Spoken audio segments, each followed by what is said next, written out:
Liam Quin is going to update us on the status of a standardization body like W3C, IDPF, and perhaps he will announce that SGML working group is reopening, something like that.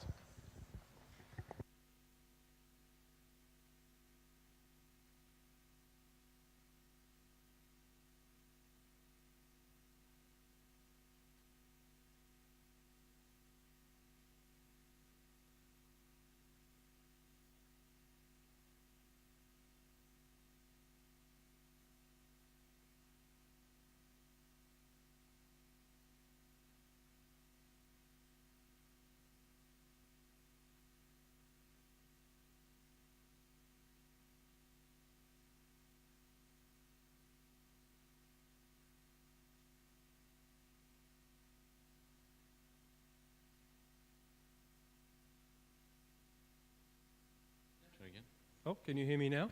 Ah, okay. That's much better. Except I can hear me now, that's not so good. All right. As what's kindly said, I'm Liam Quin from W3C. And I'm going to be talking about something that just happened last week. So there are not many prepared slides because it's still happening. In fact, the logistics are still going on, but it will affect many of the people in this room, as well as millions of people who happen not to be in this room because they were foolish enough not to come. Sure they would have done if only they'd thought of it. Yeah. There we go. So, there's my plan of action. So who here has, I brought a book with me. Who here has read a book in the last year, a printed book, or consulted one? Who here has not, and is willing to admit it? One.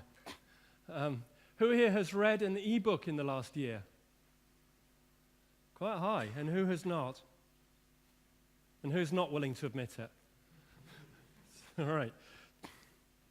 So quite a lot. Most people are still using books, as we heard. One of the talks yesterday or the day before that printed books represent about 3/4 of the market right now, and print is in fact rising again, and e-books are falling, but they're still pretty significant. And we've been working together with W3C and IDPF for really about 4 years, maybe almost 5 years now, and increasing more and more working together. IDPF is the organization that produces the EPUB specification, which is used for most of the digital book readers, with a notable exception of the Kindle. But most of the others are using EPUB.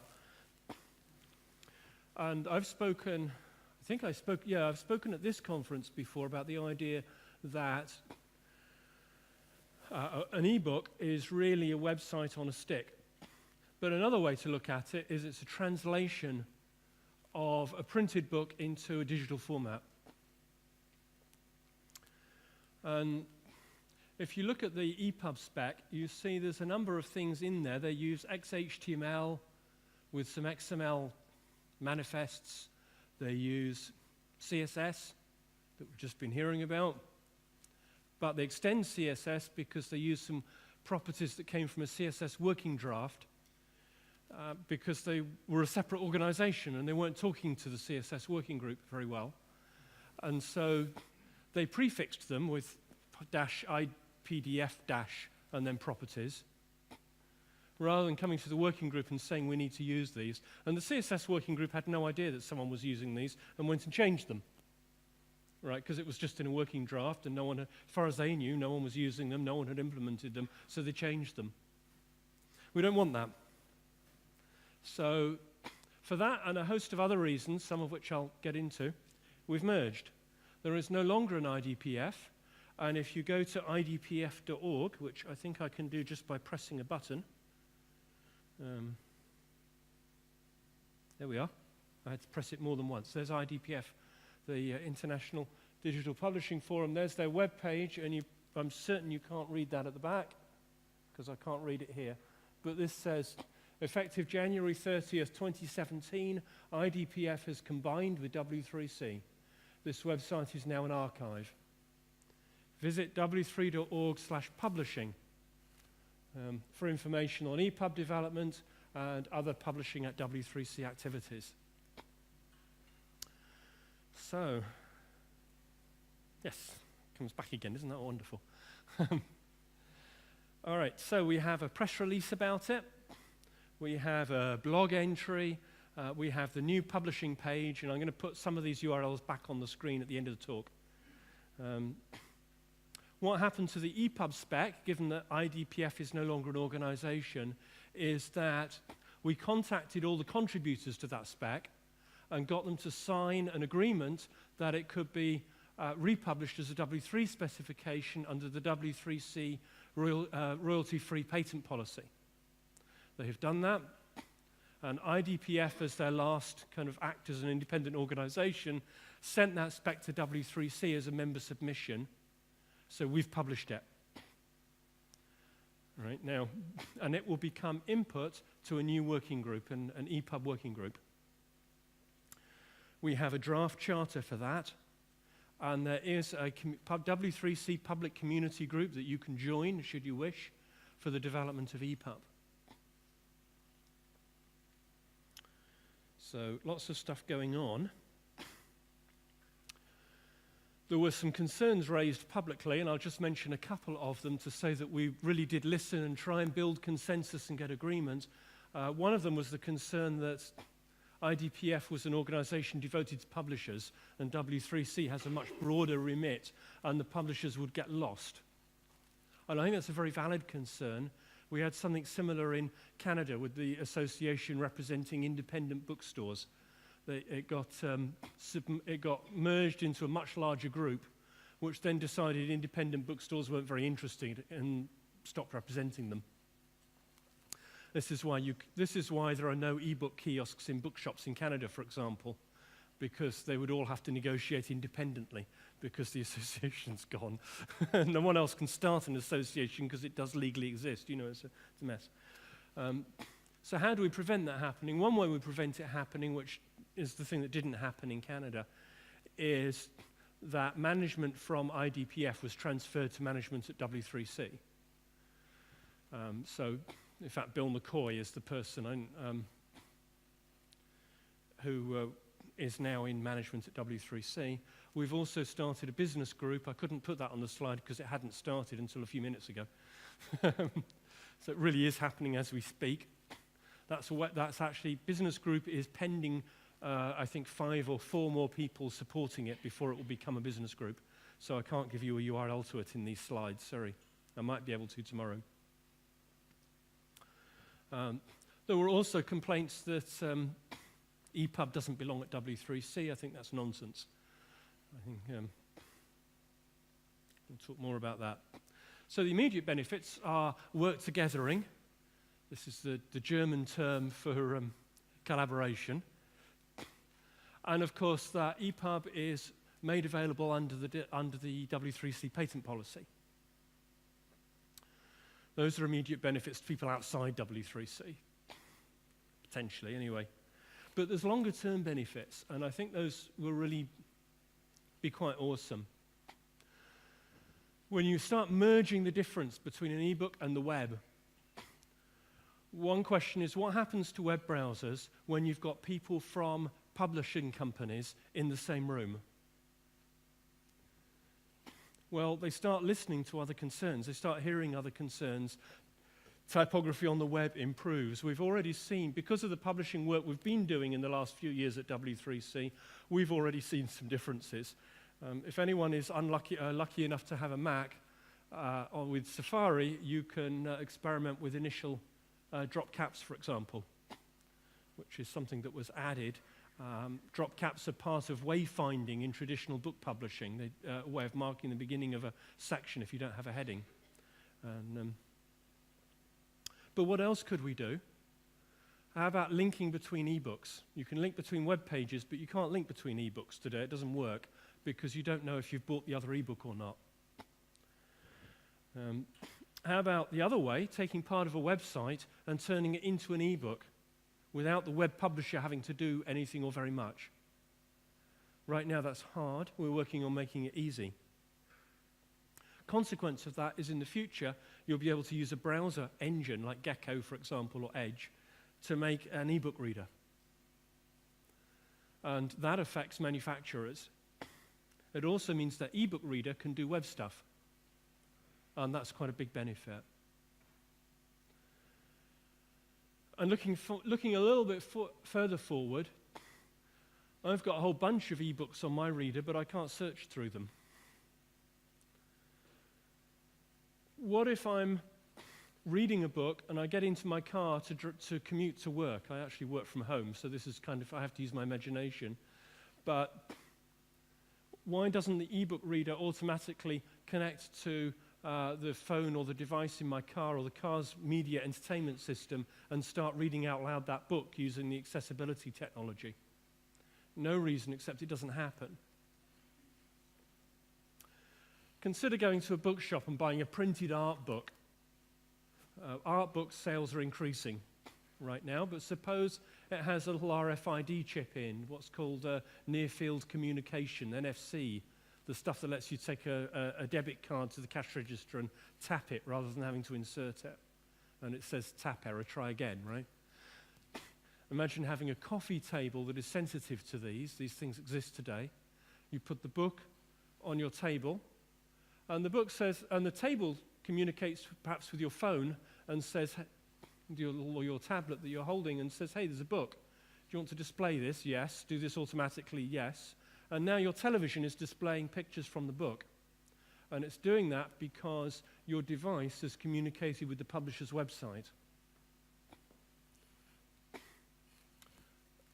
And the projector is now receiving the images. So we have a spec on W3C, which is on our TR page. It's one of these. There's the submission. There's the community group. I don't know. It's there somewhere. Sorry. But if you go to w3.org/tr, you can find portable web publications, which is a draft for an ebook using existing web technologies. It uses a JavaScript technology called service workers. But what about electronic delivery of other things, of games? Electronic delivery to universities from publishers of exam questions, tests, annotated long descriptions of images for accessibility. And then you start getting into whole new business models, again with stuff that's going on at W3C, because we've got a wider remit. We've got people doing second screen for televisions. We've got people doing web payments. So what about different business models? Some people are giving away free ebooks. That's fine. Some are selling them with digital rights management and copy protection. And others are doing more creative things. You can use steganography, for example, to hide the serial number of the purchase in the book, so that if the customer decides to give the book away when they shouldn't, you know who did it. But they can make as many personal backups as they like. And the last of these things, which to me is the most interesting actually, is that traditional publishers think of a book as a self-contained thing. And they kind of live on a conveyor belt. They go through a number of steps, like in a factory, with proofreading, for example, and copy editing, and formatting, and binding, and finishing, and selling. And and as soon as you've printed the book, you put all the files onto a DVD, and you send them down to the basement, and you say, archive these, and we're working on 170 other books in the pipeline. But if you think of them as more like web pages, what you really want to think of is every set of manuscript from an author coming in is adding to an information cloud. It's adding to a whole set of data that you've got locally that you can do tons of things with. You can make derivative products. You can search them. Which book contains the character? And let's search for a name of a place, of a person. When did Gandalf first appear in Lord of the Rings? In which chapter?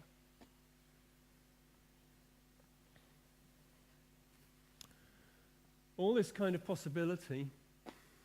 Well, W3C is just a standards organization. We need people, right? There's lots of people in this room.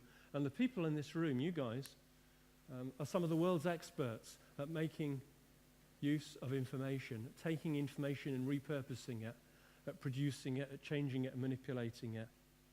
So we're all the first explorers of this new world where who knows what will happen. So there we are. Thank you.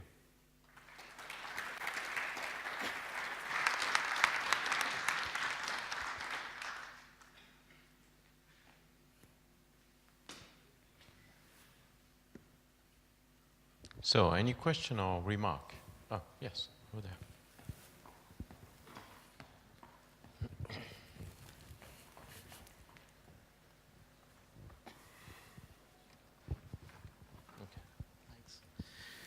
Hi, Liam. Oh, that's a bit loud. I feel honour bound to ask a question on behalf of Wolfgang, who had to leave early. I'm sorry, could you just speak a bit slower because it's echoey? Sorry. I wanted to ask a question on behalf of Wolfgang, who has had to leave the conference early. We were talking yesterday, and he was a member of IDPF as part of a subcommittee, I think looking at EPUB dictionaries. Yeah. Now, how is W3C going to mitigate the involvement of people like Wolfgang, who can't afford to be made a W3C member, and to continue his involvement in subcommittees like that? Okay, thank you for asking that, actually, because I had meant to say that and forgot.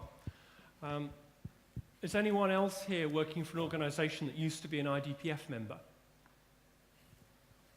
Either they're not or they don't know it, but okay. No, there are some, okay. You should have been contacted by W3C. If you haven't been contacted by W3C, then you can contact Karen or, that will do, Karen at Karen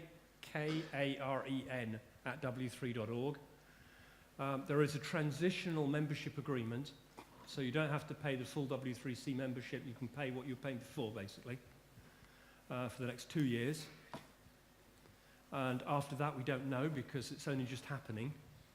But there are mechanisms for, we don't want to exclude anyone. So if you were involved before, you can carry on being involved, but we have to figure out how. And if you were paying an IDPF membership, then you end up paying a W3C membership. If you pay the transitional reduced amount of money, then all you can do is work in the publishing area. You don't get, it's not a cheap backdoor to being able to work in all the working groups, unfortunately, because otherwise I wouldn't be able to afford shoes, right? Okay. Yeah. Do you think this is going to help with the elephant in the room, which is Amazon, who is not using EPUB? I can't see who's speaking, but I also can't hear someone over there. Thank you. Amazon has a huge market share, and they don't use EPUB. So you're right to both. As I mentioned that Amazon doesn't use EPUB. You're right. They use Mobi, and I suspect that yes, it will affect Amazon. I do not know whether Amazon is likely to join W3C. Amazon has overtaken Walmart in becoming the world's biggest retailer, as I understand it.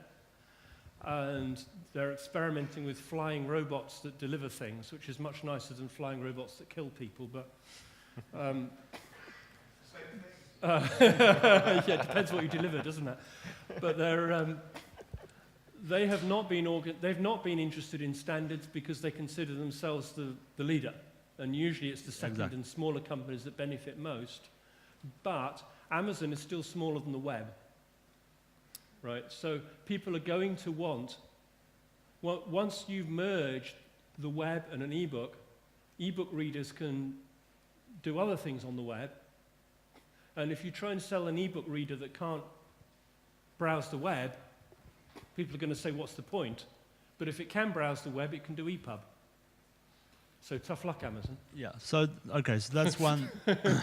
So that's one angle, and then the other angle is which has been already asked, whether you actually need a separate spec for EPUB, or should you just publish web pages with bookmarks and sort of book-like features?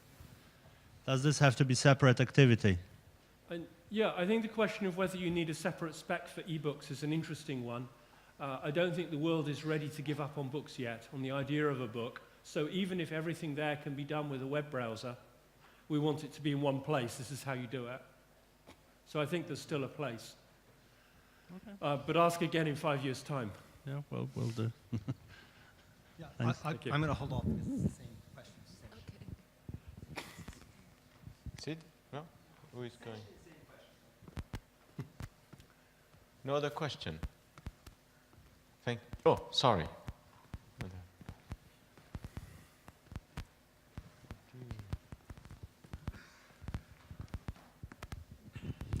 Thank you. Oh, well, if that becomes a reality, that's a whole revolution in the system that we are going to use to read electronically, digitally, and it's really great. But at the same time, so many questions come to mind. And the most important for me now was, well, what is going to happen with copyright? I mean, in the EPUB, you've got the DRM embedded in the code. It causes lots of problems, but it's there for a reason, more or less. What's going to happen now with this new system, with the preservation of rights? Yeah. Oh, because I don't even want to dream that we're going all open access and all publishers are going to become... So anyway. the question I think is about whether it means we introduce digital rights management for the web, or whether, and I think that's well, the first answer to that's no. The second answer is, what does that mean for a book? Well, the way that you do the copy protection comes to the way you deliver the technology, not to the technology. So there will be publishers who will continue to encrypt what becomes a mini website, an ebook, whatever they call it, and deliver it in some encrypted format, I'm sure. And there will be others who deliver it openly and copyable, as I mentioned, but watermarked so that you can tell if someone copies it. And there'll be others who deliver it freely and ask people not to start reselling it. And there'll be others who say this one is free, distributed under Creative Commons or whatever, and all those are fine. Our experience has been, in fact, that the further towards this end, the more liberal your distribution is, the more successful you are, but it's not our place to impose that on someone. And rumors that W3C is in the DRM business are in fact unfounded, even though there are some, unfortunately. Okay. No other question. Thank you very much. Thank you.